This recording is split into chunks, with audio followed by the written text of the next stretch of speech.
This is our second session.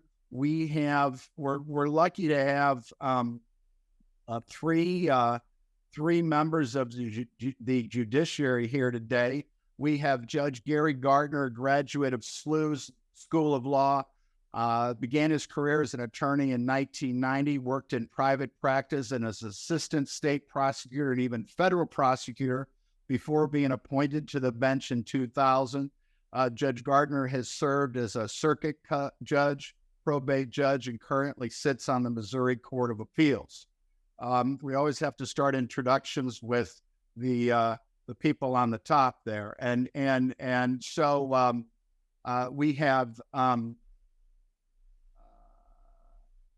great. And then Judge Clinton Wright is a graduate of WashU School of Law with me, actually. Hello, Clinton. And spent the first 22 years of his career as a public defender and lawyer with several law firms before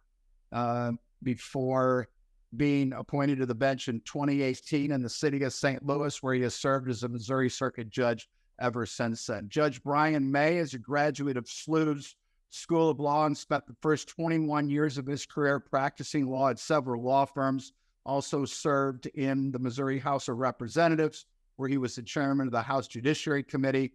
He later served as deputy director of the Missouri Department of Labor, director of Division of Workers' Compensation, director of the governor's Eastern Regional Office prior to his appointment to the bench in St. Louis County in 2016. And do I have, Clinton, can you hear me there?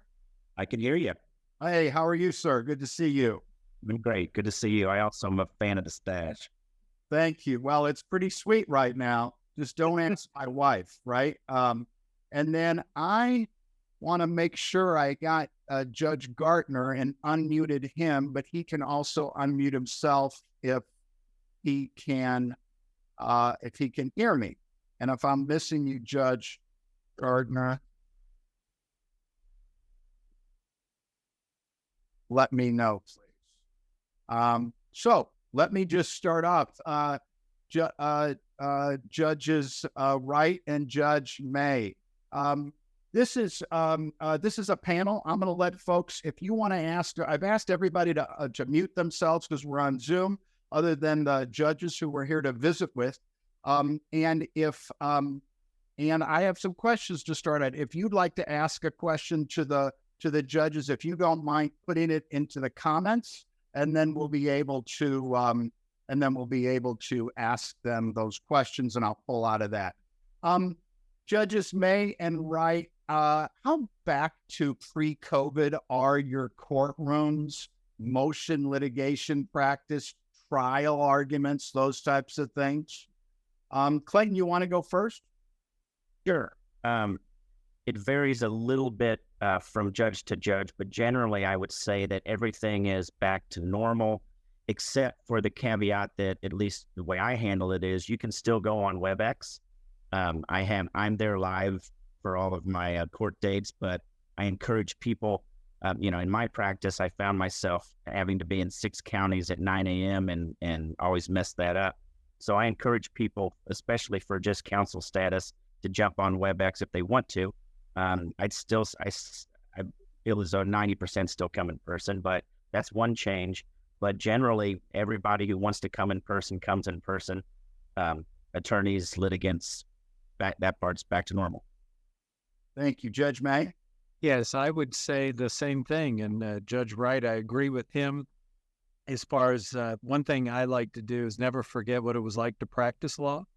And so, driving from Clayton to downtown, a parking spot, security and everything else, and then wait. So I always make us available here in Division I for WebEx. I ask the attorneys when I schedule things, would you, depending on the nature of the matter, would you prefer to do WebEx? Often attorneys say yes. I've done some hybrids where I've had attorney in here and an attorney on WebEx if they're stuck somewhere else. So whatever is convenient so we can get the job done is fine. We just finished here in the courtroom a motion to suppress. That is a bit of a more serious thing, and we had some evidence and things. So that we do in person. But yeah, so it's pretty much back to normal. I've done numerous trials. I just finished a 6-week Monsanto Roundup trial. We did have one juror come down with COVID, but it did. We had we had 4 alternates for 6 weeks, and we were fine. So everything went great. Wow. Wow. Mr. Berger, I'll add briefly. The one thing that does happen is occasional user error, and I mean the judge's user error. I sometimes will be sitting there with my computer in front of me and forget that I haven't actually clicked on WebEx. So I'll have someone that either texts me, emails me, or calls my clerk and says, "There's 4 of us on. Has court started yet?" So I have made that mistake before, but hopefully we're very accessible, easy to get a hold of to let us know when that's our mistake. Yeah, no, and I agree with that. And what I would say this, though, Judge Wright, I don't know if you have this happen. You do bring attorneys in or litigants in, and they act as though, you've been golfing or something for a half hour. Whereas if they were sitting in the courtroom, they would see all the people in front of you. So I always try to remind them, we're working here. It's just, Gary, I would think if you want to make a lot of money, you should be able to develop something that lets us talk to the people in the lobby without bringing them in. If we could send them a text, a message or something saying we're busy, we'll get to you, kind of thing. The other thing I do too is I offer WebEx. I do a lot of bond appearances. So if I have individuals on bond, certain individuals, I will meet with them, if not weekly, sometimes, 2 times a week. Every 2 weeks, and they'll check in on their bond conditions. It's difficult to get to the courthouse. My main point is I just want to make sure you're, getting on there and you're chatting with me, and I kind of know what's going on with you. So that's something that I think WebEx has been really convenient for people. The only real positive, I think, from the COVID experience is that we've learned there's another way to do things, and we can incorporate that. Yeah, and I think people are more forgiving about the little technical errors. I do a lot of depots by Zoom and stuff, and so I think kind of like the little errors you may get in a courtroom, if you forget your file or something, people get a little bit more maybe forgiving. Have you guys found that to be the case? Or Absolutely. yeah. Judge Gaertner, I think I may have been a minute letting you in, Judge Gaertner. Do we have you? Yes. Wonderful. Hello, how are you, sir? Sorry. Technical. We were just talking about that. Down again. Sorry. Hey, no, of course. We were just literally talking about that and how that's more of it. Judge Gaertner, on the appellate side, how back to pre-COVID is the Court of Appeals in terms of courtrooms, practice, seeing lawyers versus WebEx and stuff? Where is the Court of Appeals? We've just heard from Judges May and Wright about what the trial courts look like in the city and the county, or at least exemplars of that. Well, it's a lot easier for us up here to go back to normal, which we did early on because we're not dealing with juries, and so we've been functioning for probably the last year without any Zoom or without everything's in person. So it's sort of back to normal, Gary. And then for all of you, are there any, I think, so my other question would be, what other changes from COVID are here to stay and are keep there? And I think Judges Wright and May have touched on that already, because you're still doing WebEx and still using that as an extra tool in the arsenal for accessibility to the courts. Is that fair? Anything else? Well, we're not that technically savvy at the Court of Appeals like the trial courts, nor do we have to be. So we've got. We may have noticed. We'll do some Zoom. I agree with you, but we don't like. I mediate cases, and I'll be honest. I don't like Zoom. I'll do Zoom originally, but I go to the phones and talk to people. So I still, normally it used to be, we used to have all the litigants come down, the lawyers come down, and we do all the preliminary stuff like we do as a circuit court on the mediations down at Court of Appeals. I just do it by phone like it's always been. I think it's easier for lawyers to not have to drive downtown and get shot at and find a parking space, unfortunately, right now. And so so that's a leftover. But generally, on how the rest of the court operates fully, we're back to normal like it was prior to COVID. So we're not doing Zoom stuff. We're not interesting like this circuit court. And then thank you, Judge. And then but one of the ways that I learned how to be a lawyer is sitting in Division I or sitting in other divisions, listening to other lawyers argue motions, seeing who was good, who was bad, what I would do and what I would not do. Do you think, in seeing younger lawyers coming through, do you think it's harder for younger lawyers to train themselves or hone their skills if they're not seeing lawyers in open court or watching trials or watching appellate arguments? Judge May, start with you. Yeah, I got to answer this the right way. Yes, I think it is more difficult, but I don't think that's as a result of COVID or WebEx. I have noticed sort of at times a lack of interest in what others are doing. One thing, and I think this goes all the way back to maybe 2009 or whenever the economy melted down the last time or whatever, but a lot of folks, there were small firms. I worked at a small firm out of law school. And if I came up to the courthouse and I did something stupid, then it would get back to my boss and my boss would say something, and it was a great way to learn things. And it taught you not to be a jerk to people and things like that, right? You're kind of being watched. I think a lot of folks went out and started their own law firms out of necessity. And it's not as good, I don't think, to be honest with you. You don't have that person to bounce things off of. You don't have, someone who's telling you if you're doing something kind of dumb. I notice from time to time sort of a lack of interest, to be honest with you, in getting some sort of feedback. I did a criminal case, and I thought for sure this was the attorney's first case, and I thought the person would want to come by. I had some tips and didn't get anything. So, I don't know. Yes, I agree with you, but I also wonder to what extent it's kind of just self-imposed.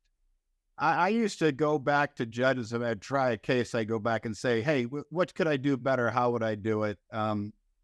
Judge Wright, anything you see on that front? You and I, we're in law school together, but coming up, harder for lawyers to get training, learn the basics.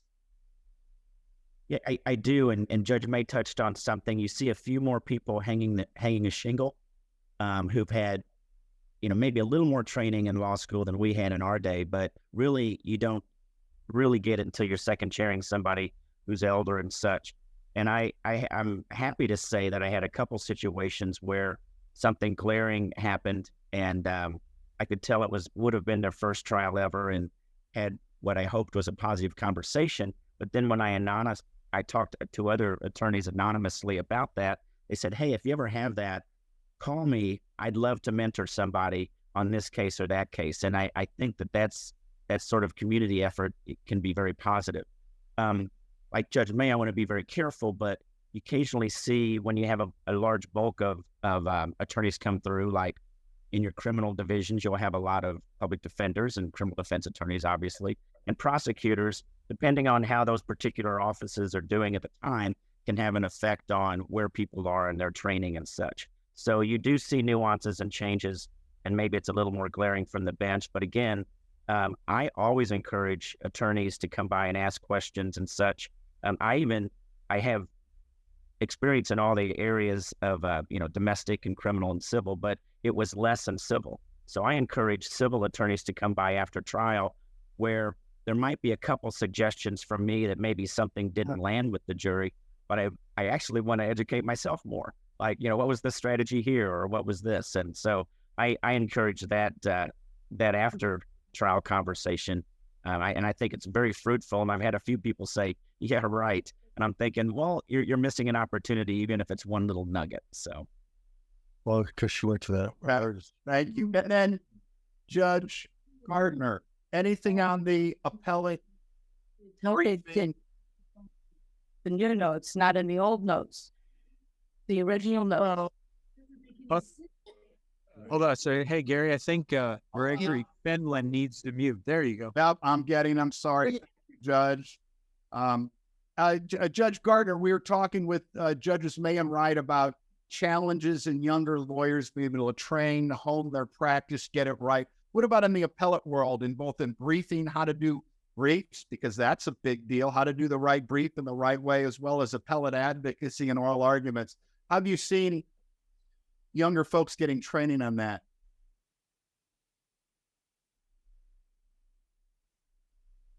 Well, the problem is that in our court, we're having a lot of interns that come in. We have in oral argument, it's not riveting like the circuit court or oral arguments, but we're actually filling the court with lots of interns from the Attorney General's office. We're filling them with a lot of the interns. A lot of private law firms are sending people over, so they're getting exposure from the perspective of oral argument. But when you think about this, Gary, appellate practice is a lonely practice, unlike you're like being in the trenches like you are, or like when I was a circuit judge, where it's a lot of sedentary, solitary work. And so I don't think the appellate practice has been influenced with COVID, with this stuff, because people have been able to do it. It's just a matter, I just don't see people getting trials like they once were and trying cases, but people are still appealing things. So I'm not educating or helping anybody, but I don't see what from the appellate perspective, it's changed much. Are there less appeals now because of delayed trials in COVID and stuff, or are you guys still real busy? I will say this, that I think the biggest thing we've had that's occurred to our court besides COVID has been, I would say 20% of all our cases emanate from the city of St. Louis criminal docket. And with what occurred, attorneys, our numbers plummeted or were trials during COVID. They weren't issuing cases. Nothing was going on. So in essence, a lot of our cases there dried up for a while. And I know that's going to change. And the second thing is with COVID, we're about 2 years behind the circuit court. So 2 years into COVID, we were sort of doing our normal docket and nothing was getting done relatively down at the circuit court. So all of a sudden, 2 years after COVID started in March of 22, our dockets collapsed for the last year, and they've just picked up where they're back to pre-COVID. And then I foresee that our numbers are going to increase much more than prior to COVID for several years, and then they'll level off. I am not going to say that our workload is as difficult as a busy private practitioner, but we're going back to where, but we were really slow for the last year, and we're just back again. And so I'll try a lot of cases and appeal a lot of them. We're happy to handle them. We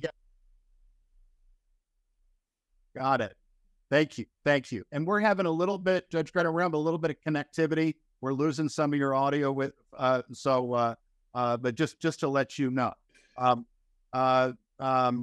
So is there any part of trial practice, like cross-examination, laying foundations, impeachment, how to effectively cross-examine, how to lay foundation to get certain evidence in, and maybe start with the trial judges. Maybe I'll go to Judge Wright first on this one, because I think I started with Judge May before. Is there anything that you regularly see, Judge Wright, or that you note that the type of errors that lawyers are making, and maybe hamstrings or challenges their effectiveness as an advocate at trial? Yeah, I think that, back in the 90s or such, here in the city, you had attorneys who were handling a lot of misdemeanor cases and really cut your teeth on that. And then you move up and you have smaller cases and you become comfortable with all of those steps. What I've seen the last few years is people with 1 or 2 trials handling A and B felonies and jury trials.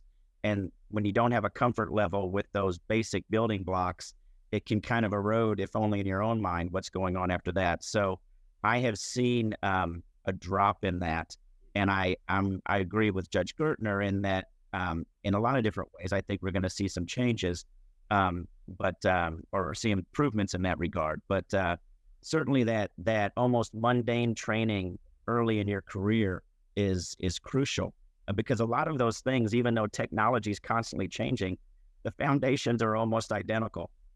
It's just a step by step, but again, doing it, being comfortable with it, and having the jury follow along. Once you start stumbling, you start losing the jury and everything else. And I think that's an area that requires improvement, and I'm confident it will. Good. Judge May? Yeah, I would say the problem I see a lot is impeachment through the use of deposition testimony. It is not handled very well, and I guess it was something when Judge Wright, Judge Berger, or Mr. Berger, you and I probably are all in kind of the similar time frame here, and we used to love those days, right? Isn't it true? And then you would show them the deposition. I'm going to read this to you. Did I read it correctly? Oh, you get all kinds of things going on with that. And I have tried, on a sidebar or on a break to kind of explain that about the impeachment. And often, as I said, sometimes you get, I have the impression that they don't really care what you had to say about it, that it wasn't really a learning experience and that it may happen again. But yeah, that, and also hearsay. So even in my roundup trial, there was an issue here about hearsay. And I said, is it offered for the truth of the matter asserted? You would agree with that? And they said, no. And I said, okay, then why is it being offered?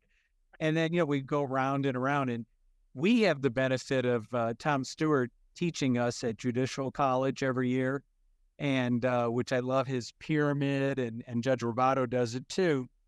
And so that's ringing in my ears all the time, when I do these trials. So I would say hearsay, and especially with documents, hearsay within documents, and cross-examination, or impeachment, I should say, with depositions. That's something I think that folks need to maybe hone their skill a little bit more on. And I would say this too, and Tom Stewart says this to us all the time, trying cases is a skill. It's like working out at the gym, and if you don't do enough trials, it's atrophy. And Judge Wright, I don't know if you had this, but your first trial back after COVID, did you kind of have to get back on the horse there and learn, because we hadn't done a trial in a while. And I understand that with the lawyers. We are fortunate where we do a lot of trials, but I don't think attorneys get a lot of trials anymore. So, and you learn by doing often. I do a podcast with Debbie Champion. We have about 70 episodes or so. We kind of often do it. She's in my building, and that's what we talk about. And she's a great defense lawyer. And we talk about how, people trying to impeach. Wait, that wasn't inconsistent. You got to set the basis and hearsay and these other things, and how. And even though I've done it a lot, I have it written out. I have it written out because I'm going to forget, because I'm doing a million things. So this is the other thing. Some of these building blocks, they go back, and the notes that when I have it written out, I have it like from a trial from 10 years ago. I just pull it out and have it there, because in case I forget the elements of this or that. Judge Gaertner, anything from the appellate side, things coming up for error, things that you see where any holes that lawyers have in terms of those skills and doing some basic trial practice?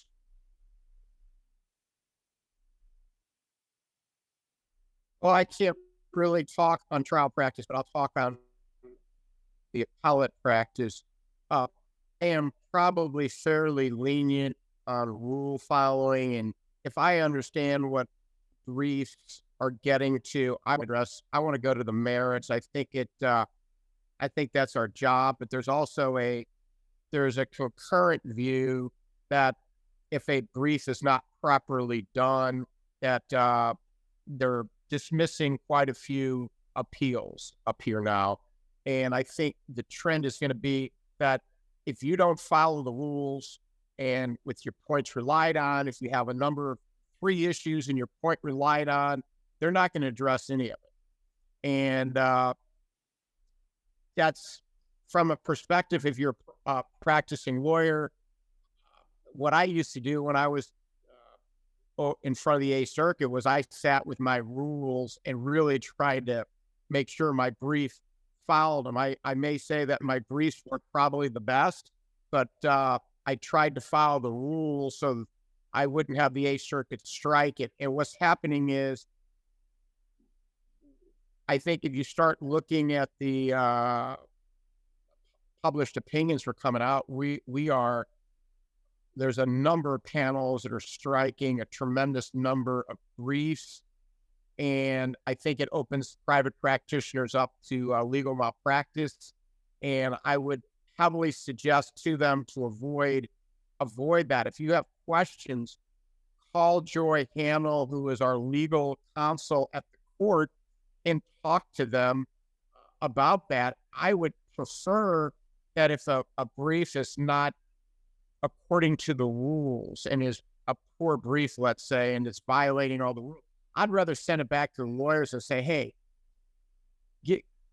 correct this, and this, instead of dismissing the case. And I think that could be the future. But right now, they're just dismissing a lot of cases. And I think that's because a lot of lawyers for several years haven't done briefs. And it's sort of like you just get, like I think Judge May said, you get out of the practice of trying a case and you got to get back on the bicycle and do it. But I really recommend with the new judges that we have down at the court here that be very cautious about following the rules to a T, because you open yourself up on legal malpractice. And if judges are really dealing with, and they're emphasizing how poorly the brief is, they're probably not going to rule your way. So it's hard to win to begin with at our court.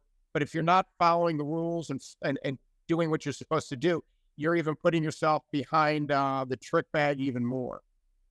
And then, thank you. And do you find that more with lawyers who are doing their own appeals in cases and their own argument rather than farming it out to an appellate guy or gal? Well, there's a lot of good trial lawyers, and I understand that the practice of law is you got overhead, so you sort of kill what you bring in. The question I ultimately have is, there's a number of really good appellate lawyers that are always in front of our court. It's never really a concern with them, but it's more the private, smaller practitioners who are very busy and they only do an appeal every couple of years or 3 years. And I don't want to say it.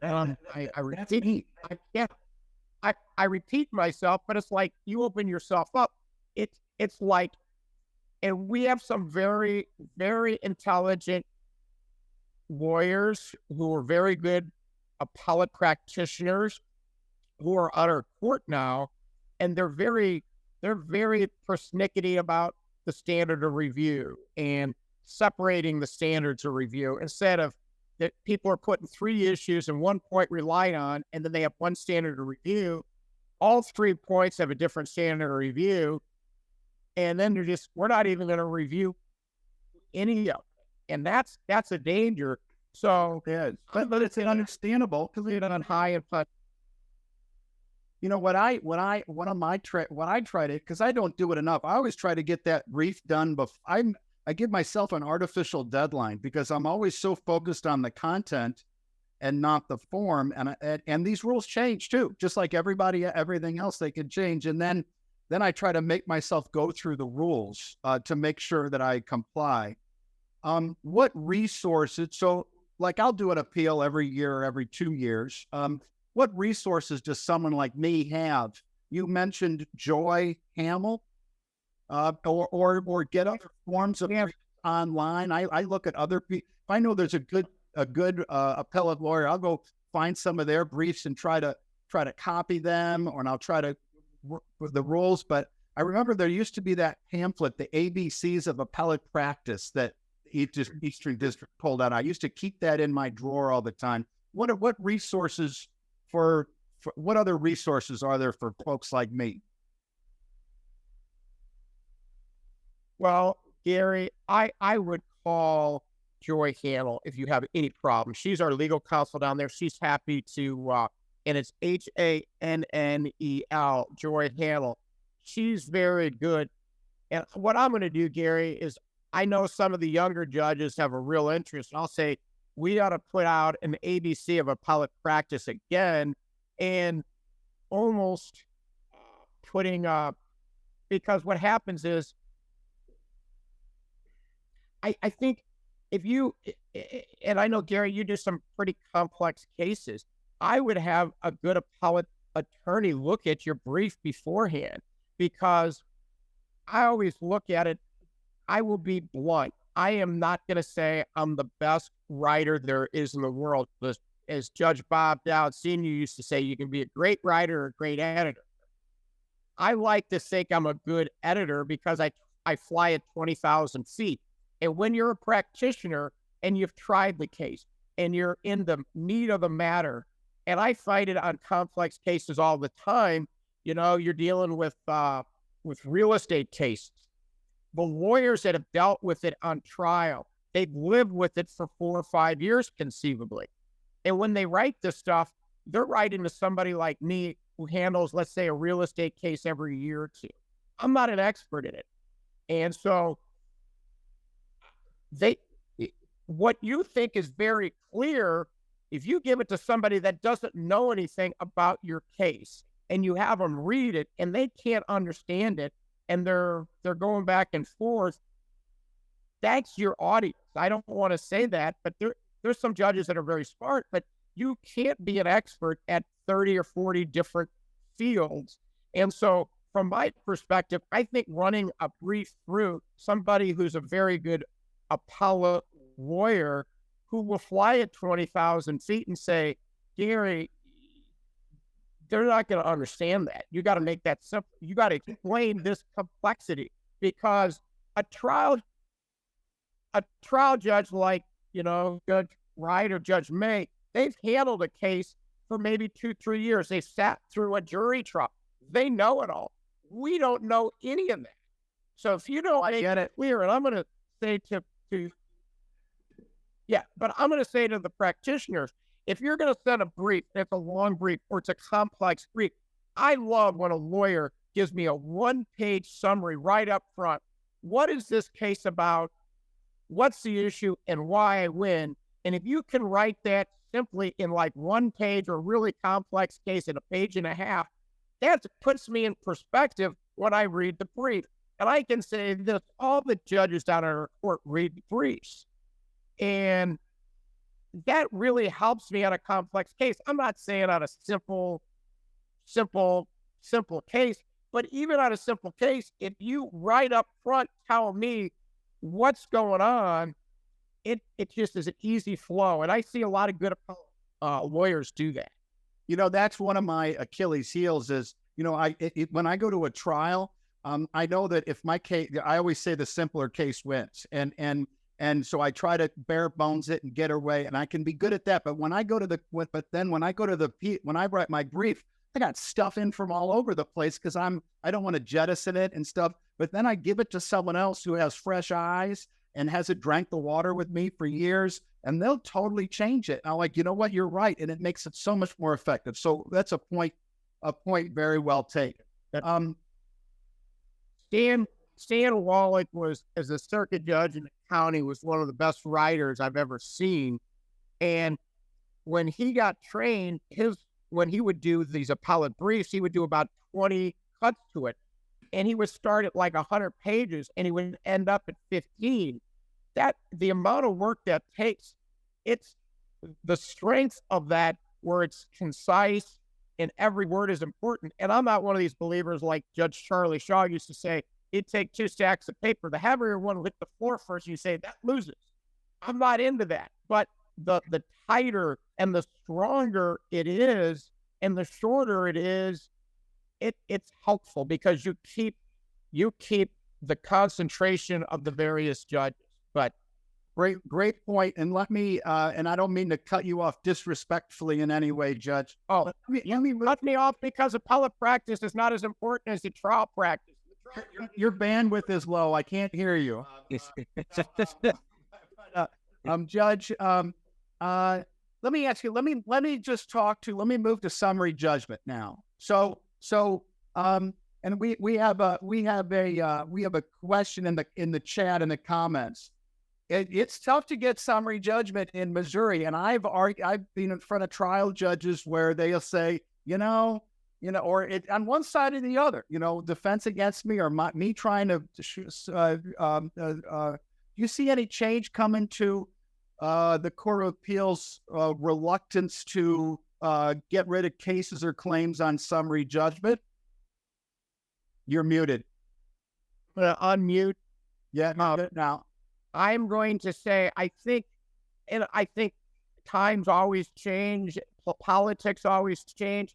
I think there's probably a much greater desire to affirm summary judgments than it was 5 years ago and 10 years ago. And I think if you go out 5 years from today's date, I think there's going to be more of an emphasis on summary judgment and affirming summary judgments, and they're going to affirm more as time goes on.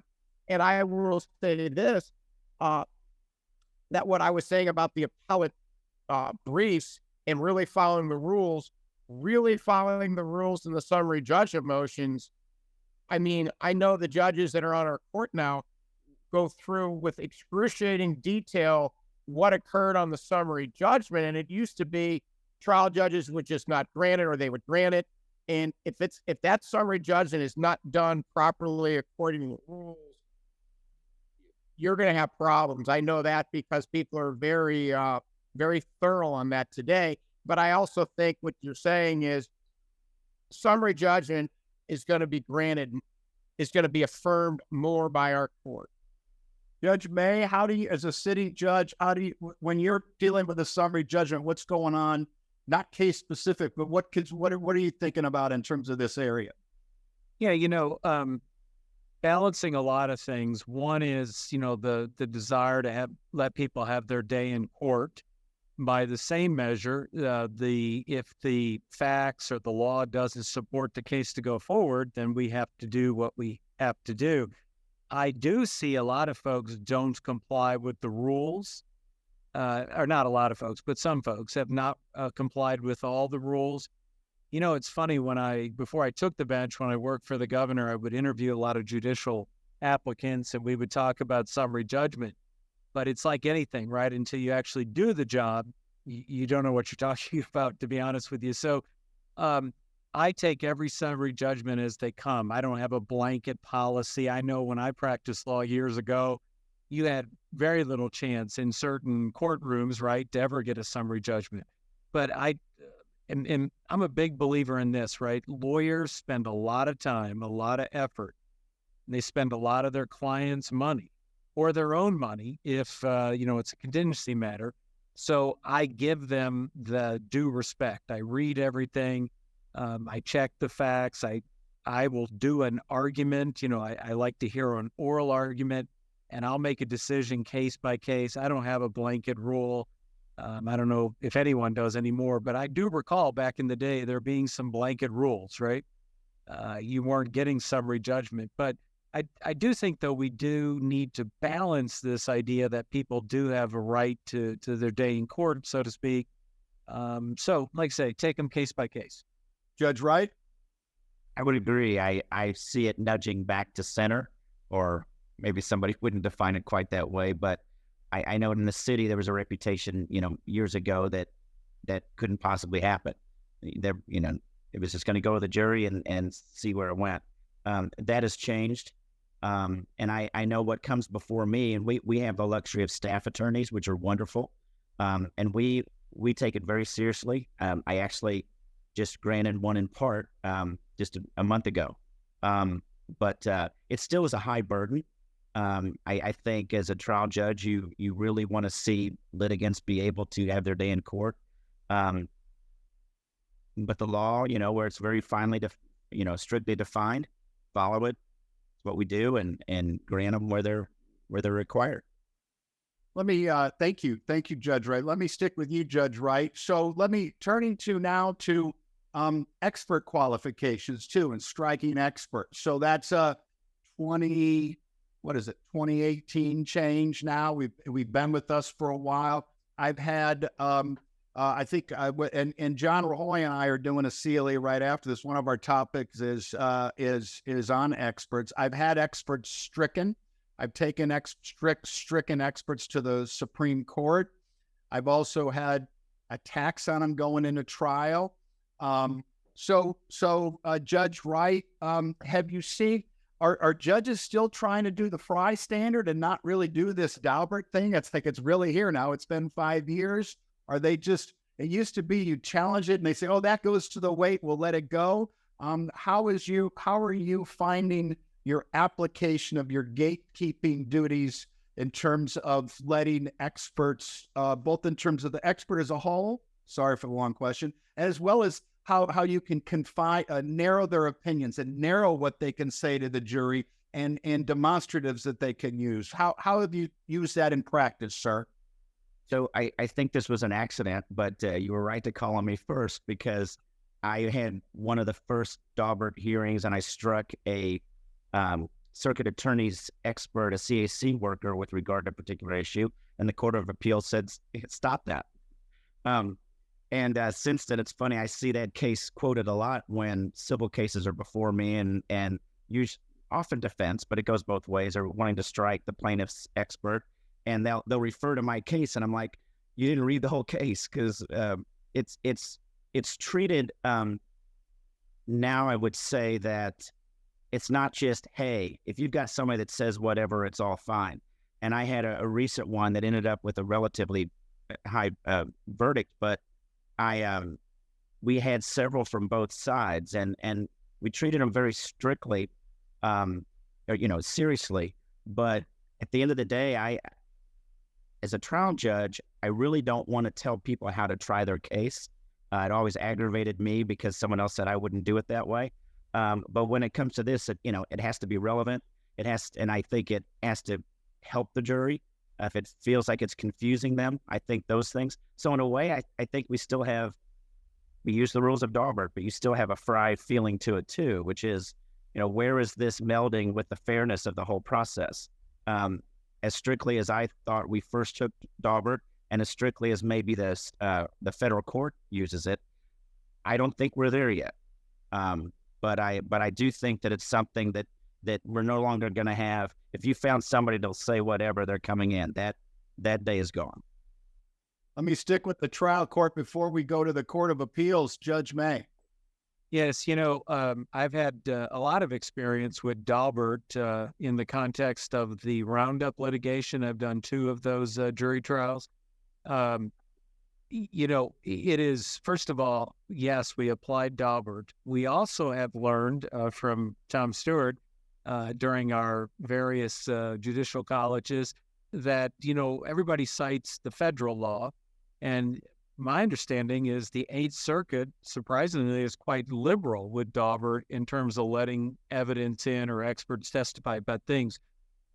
Where I have found it's not so much the qualification aspect; it's more the maybe the scope of the opinion. Now, just the other day, it's been a couple weeks now, but I issued an order in a banking case about an expert witness. Generally speaking, I said the gentleman was qualified and he could, testify about, I don't remember, 3 out of 4 topics. I didn't feel as though The fourth topic, he was fell within his scope of knowledge and or would help the jury. I think it's something a jury in that fourth topic could decide without that assistance.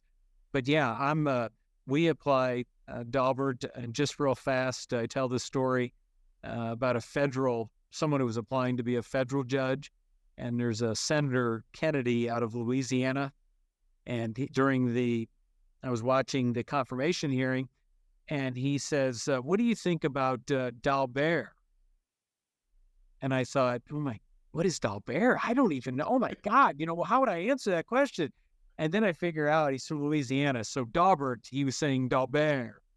But in any event, so I'm like I say, we applied strictly here. Gary? Voir dire. Oh, yeah. Yeah, I'm Gary? Yeah, wait, John, can I throw something in or no? Should I shut up? Yeah, no. Well, I'll tell you shut up later, John. I'll have no problem doing that. But John, go ahead, John. What do you got? You guys know John Roy from Brown. Yes, I do. I was going to ask everyone about the amendment. Can I? Oh, is this still Daubert? It is. All right, go ahead. That's the reason why I was going to ask him, and we'll talk about it more. But Daubert was changed. The federal rule changed and took out that the expert can be reasonably relied upon. And under the new rule, it says expert opinions reflect a reliable application of principles and methods. I was just going to ask, are any of either Judge Wright or Judge May applying the new 702? Because some would argue it's not Daubert. It's different than Daubert now. I believe in the Roundup case I just completed, yes, I think we used the latest application of the rule, the federal rule. I believe that was the case, yes. Like I say, it was 6 weeks, so I have to go back and try to, it's all a blur right now, but I'm pretty sure. Judge, I was just curious. I'll shut up now. I would agree, and I don't remember the litigants going to that depth, but it got pretty heated in a last civil matter, and I would agree they're applying the more current standard.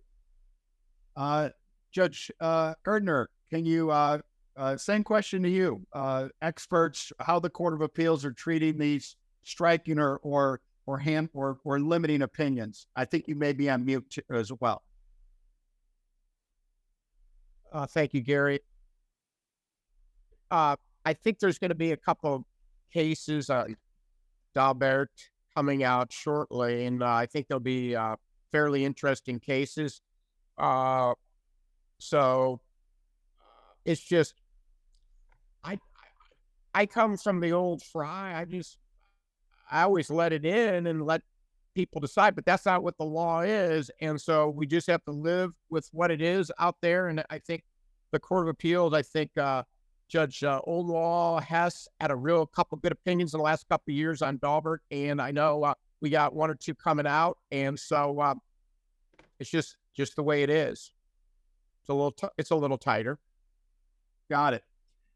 We're almost out of time, gentlemen. I wanted to thank you all for doing this today. We have about 90 folks on this Zoom CLE, so thank you. And I had just kind of maybe I thought I'd end with a personal question. Practicing lawyer, you all were practicing lawyers. You've been in the trenches, the stress of that kind of stuff. How has becoming a judge changed your career? How do you like it? How does it, do you have the same stress you did before? Is it different? Could you share with us a little bit, now that you've all been on the bench for a while, how you find being a judge and how that affects your life? Judge Gary, you want to start? Well, I'm going to say this. I want to make Judge Wright and Judge May mad. I think it's much harder on the Court of Appeals and much more stressful up here than as a circuit court.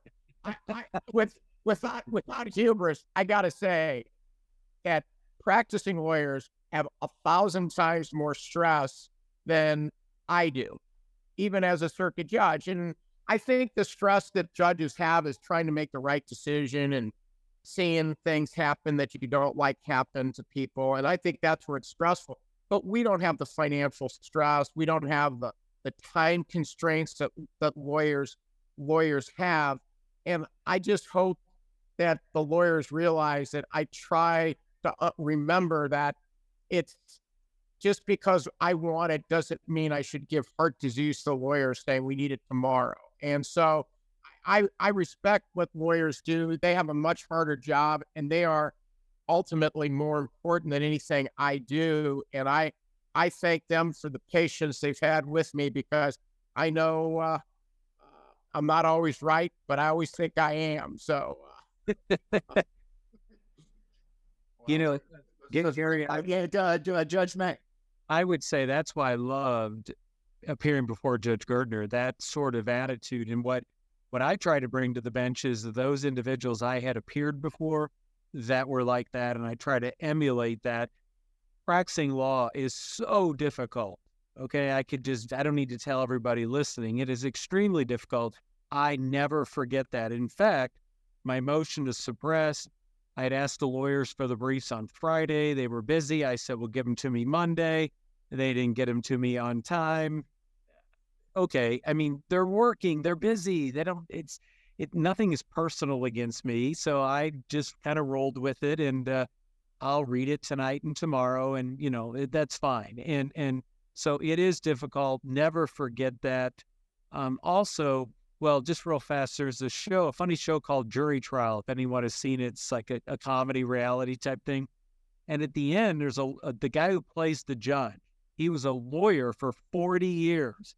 And he said what he decided to do was channel all those judges he appeared before who would be in bad moods for whatever reason, crabby. I'll tell you now, nobody cares about my personal life or my personal problems. When I step out here, it's all do the business, try to smile, be nice. We're in customer service here. When you go to McDonald's, you don't care if the worker's having a bad day, right? You want your burger to be right. That's what I do. And I also understand if attorneys are having bad days, it's a hard life. Been there, done that. Thank you. Judge Wright? Yeah, I would say the only time that I get a little miffed is if the attorneys are treating each other poorly. I do not get bent out of shape with what they may say or do to me, other than I may look bad in front of a jury. But I'd say it's been a drop or two more stressful the last year or so. That in the city, the judges have made the news, whether they wanted to or not occasionally. But on that worst day, it's nothing like it was on that pressure situation of a client and some judge that was yelling at you or didn't let you talk and such. So I'm with Judge May. I want to make sure I don't copy any of the things that bothered me in the past, and I'm just not going to get bent out of shape. And someone showed up and they were several hours late, and they said, "Oh, you forgot what it was like to practice." And I said, "Oh no, I'm here all day. I'm fine. But you can let my clerk know. But you didn't let opposing counsel know." And so they've been sitting here for 2 hours. And you know that. I'm not mad. I'm just letting you know that you probably need to, apologize to them. So that's about as far as it goes, because yes, we're very blessed. We appreciate it very much. Well, we're blessed to have all three of you with us today. I'll tell you, just for the people listening, as soon as I asked, you guys are good ambassadors, the three of you, because I've always encountered you guys always going back to the bar, being ready to communicate, ready to teach, ready to do that. So, as soon as I asked you, it was immediately yes. When can I be there, Gary? How can I get on? So thank you very much for sharing this. This is great information, great advice for all the folks here. So Judge Gaertner, Judge Wright, and Judge May, thank you very much for your time today. Thanks. Thank you for inviting us. My pleasure. See you. Good day. See you guys.